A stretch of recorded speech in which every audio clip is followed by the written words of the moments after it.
ኤፍራታ እንኳን ደስ አለሽ። በዚህ አጋጣሚ ናታን በጣም ወንድ እንዲሆንላት ትፈልጋለች። ልክ በቃ ስትወርቅ የሚከላከልላትና ስትወርቅ ደግሞ ወንድነቱን አሳይቶ የምታይ ወንድ ትፈልጋለች ማለት ነው። ይህንንም ደግሞ በተደጋጋሚ ነግረዋለች።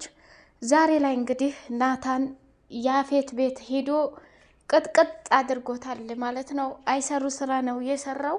ትልቁን ታሪክ ነው ያጎናጸፈን ዛሬ። በጣም ደስ ይላል። ኤፉ በቃ ካሁን በኋላ እንግዲህ ያው አንቺም መጨረሻሽ ከናታን ጋር ይሆናል ማለት ነው። ያፌት ደግሞ ሁል ጊዜ ወንድነት አይገኝም ማለት ነው። ሁል ጊዜ ጀግንነት እንደማይገኝ ያው ዛሬ አይተኸዋል ማለት ነው። ቤቱ ድረስ ሄዶ እንግዲህ እንደው እንደ ጉር ነው ያስጋጠው ማለት ነው። እና ያፌት እንዲህ ሆኖ ማየትን እኛም ደስ ብሎናል። ናታን ደግሞ አንዳንዴ ዝምተኝነትና የዋህነት እንዳልጠቀመው ዛሬ ላይ ታሪክ ሰርቷል ማለት ነው። አሰላሙ አሌይኩም ወራህመቱላሂ ወበረካቱ። ውድ የተከበራችሁ የቻናሌ ቤተሰቦች እንደምን አላችሁ? እንግዲህ ስንፈልገውና ስንጓጓው የኖር ነው። ሁላቸውም እንዲጎዱ አልፈለግንም ነበር። ግን ሁል ጊዜ ያፌት ሁላቸውንም እያስፈራራቸው፣ ሁላቸውንም እየቀጠቀጣቸው፣ ናታንን በተለይ የፈለገውን እያደረገ ሲፈልግ በሱ ጋርዶች መርፌ ያስወገዋል፣ ሲፈልግ ያግተዋል፣ ሲፈልግ ያስደበድበዋል፣ ሲፈልግ ደግሞ ሰው ገደልክ ብሎ እንደዚህ ስለታማ ነገሮችና የተለያዩ ነገሮችን አስጠቅሞ ሌላ ሰው ላይ ጥቃት አስደርሶ ይኸው የእርሜ ዘላለም ፍቅርና ሰላሙን ነስቶት የሚወዳትንና የሚሳሳላትን ጨረቃውን አሳልፎ ራሱ በኃይል ወስዶ ነበር ማለት ነው።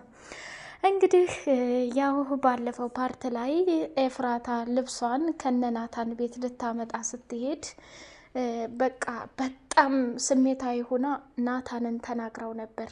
እኔ እኮ የምፈልገው ወንዳ ወንድ በቃ ስወርቅ የሚያነሳኝ የሚከላከልልኝ ስቸገር ካጠገብ የሚሆንልኝ ሰው ነው የምፈልገው ብላ ነበረ። ናታንም ደግሞ ጀግንነቱንና ራስ ወንዳ ወንድነቱን ከቤቱ ግርግዳ ጀምሮ ቦክስ እየቦከሰ እጁን እየቀጠቀጠና እየፈነከተ ጀግንነትን ተለማምዶ ነበረ።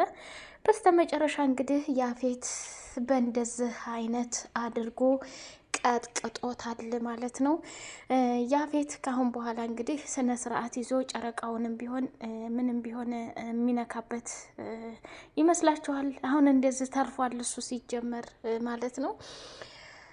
እና ኤፍራታም ደግሞ ካሁን በኋላ ናታን ጀግና ስለሆነልሽ ቢያንስ እንኳን አንቺንና ራሱን መከላከል እንደሚችል በጥበብ አሳይቶሻል ማለት ነው ናታን። እኛም ደግሞ ጠንካራ ሆኖ እንደዚህ በማየታችን እጅግ በጣም ደስ ብሎናል ማለት ነው። ውድ የቻናሌ ቤተሰቦች እጅግ በጣም ነው እኔ እንትን ያለኝ፣ ምክንያቱም ለፍቅር ዋጋና መስዋዕትነት ከፍለዋል። ያፌትም ደግሞ ያለምንም ጭካኔና ርህራሄ ኤፍራታን አንገቷን ሲጥ አድርጓታል። እሱ ደግሞ ማንም የላትም በቃ እንዲሁም ደግሞ ምንም ይሁን ምንም እኔ ወንድ ነኝ፣ እኔ ጉልበት አለኝ፣ እኔ ሁሉንም ማድረግ እችላለሁኝ ብሎ ሁላቸውንም እየተጫወተባቸው ነበረ። ዛሬ ላይ እንግዲህ መታገስ ዋጋ እንዳለው ታግሶ ታግሶ አንድ ሰው ከአቅሙ በላይ ሲሆን ውሳኔው ከባድ እንደሆነ ተረድተናል ማለት ነው። ብዙውን ጊዜ ናታንን የምናውቀው በቃ ሁሉም ለበጎ ነው፣ ነገ የተሻለን ቀን ነው እያለ ችግሮችንም መከራዎችንም ጽዮንም ብኮን እንደዛ ስትሆን ሁሉም ለበጎ ነው፣ የሱ የሆነን ነገር አሳልፎ እየሰጠ ሁሉም ለበጎ ነው የሚለው ነገር ነበር አብሮ ከሱ ጋር ያለው። ዛሬ ላይ እንግዲህ ሁሉም ለበጎ ነው ቀረና ይሄው ልኩን ስላሳየው እጅግ እጅግ በጣም ደስ ብሎናል ማለት ነው።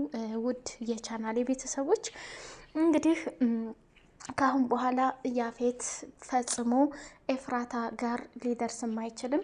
ናታንና ኤፉዬ ደስተኛ ሆነው እንደሚኖሩ እሷም ደግሞ እናቷንና ወንድሟን አምና ተቀብላ ከወንድሟና ከእናቷ ጋር ደስ የሚል ህይወት መኖር መቻል አለባቸው።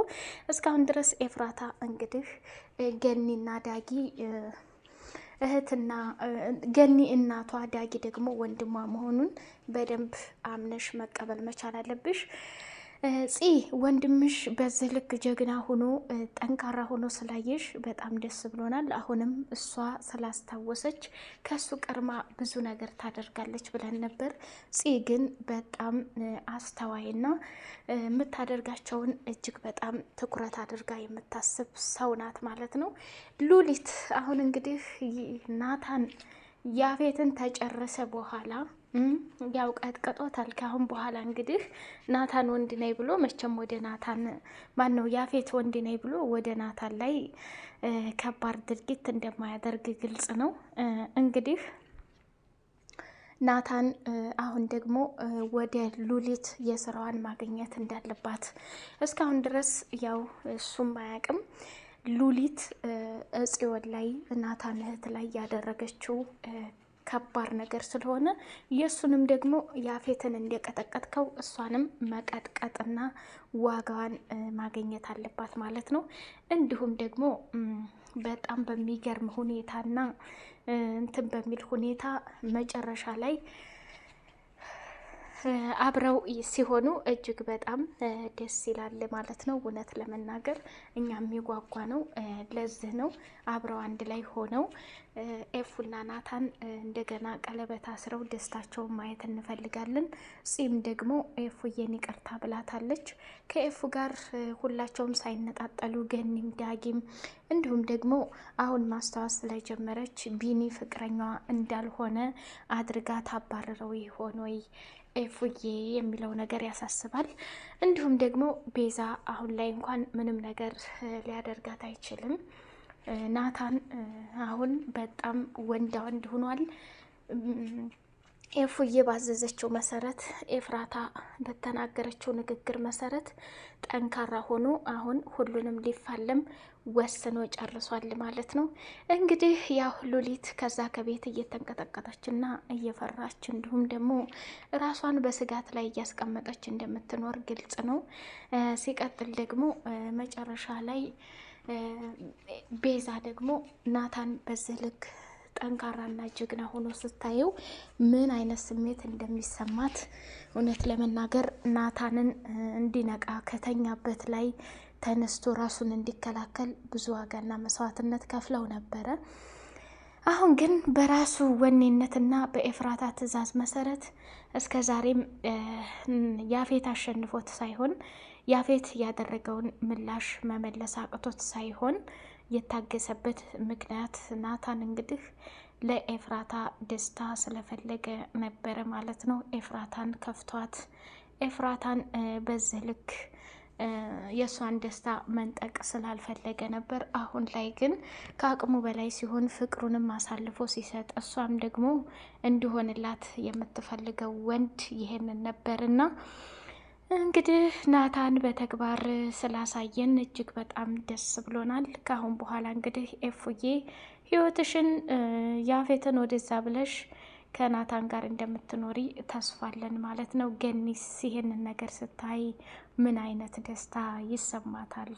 የእናትነት ደስታ እውነት ለመናገር ብዙ ጊዜ አንገቷን ደፍታ እያለቀሰች ወዲዬ ባሳት ነበርና ዛሬ ላይ ደግሞ አንድ ላይ ሆነው ስታይ ናታን ድሉን አሸንፎ ሚስቱን ወደ ቤት ይዞ ሲሄድ እንዲሁም ደግሞ ያፌት ሲነቃ ከሁሉም ነገር ባዶ እንደሆነ ወንድነቱ እዚህ ላይ ብቻ መሆኑን ሲረዳ ምን ይሰማዋል የሚለውን በጉጉት የምናየው ይሆናል።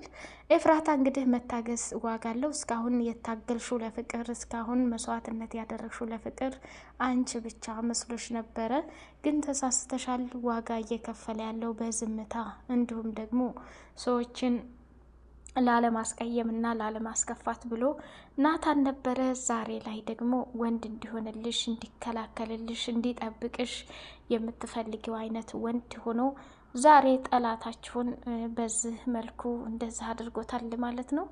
ውድ የቻናሌ ቤተሰቦች ያፌት በናታን እጅ እንደዚህ ስለሆነ እጅግ በጣም ደስ ብሎኛል። እኔ ለራሱ በቀጣይ ፓርት ምን እንጠብቅ? ኤፍራታ ከናታን ጋር ህይወቷን ትቀጥላለች ወይስ ናታን ያፌትን እንደዚህ ስላደረገው ትበሳጭና ትናደድና ሌላ ውሳኔ ትወስናለች ወይስ ምን ቀራት ኤፍራታ የሚለውን በጉጉት የምናይ ይሆናል። እስከዛውን ድረስ ሰላም ሆኑልኝ ውድ የቻናሌ ቤተሰቦች።